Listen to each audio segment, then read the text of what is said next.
బీచ్లో దొరికిన సీసా లోపల 100 ఏళ్ల నాటి లేఖ. మొదటి ప్రపంచ యుద్ధ కాలంలో ఇద్దరు సైనికులు తమ భావాలను వ్యక్తపరుస్తూ ఓ సీసాలో భద్రపరిచిన లేఖ 100 ఏళ్ల తర్వాత ఆస్ట్రేలియాలో వెలుగు చూసింది. ఎస్పరాన్స్ పట్టణ సమీపంలోని వాటన్ బీచ్లో కొన్ని రోజుల క్రితం బ్రౌన్ అనే మహిళ కుటుంబం చెత్తను తొలగిస్తుండగా ఆ సీసా వారి కంటపడింది.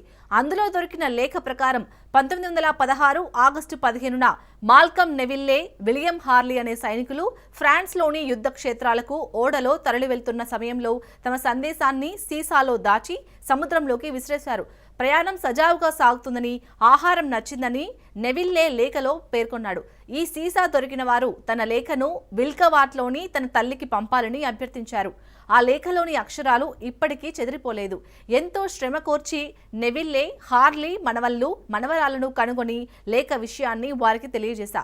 నెవిల్లే యుద్ధంలో గాయపడి 1917లో మరణించినట్లు, హార్లీ క్యాన్సర్తో 1934లో మృతి చెందినట్లు వారి కుటుంబ సభ్యుల ద్వారా తెలిసింది అని బ్రౌన్ తెలిపారు.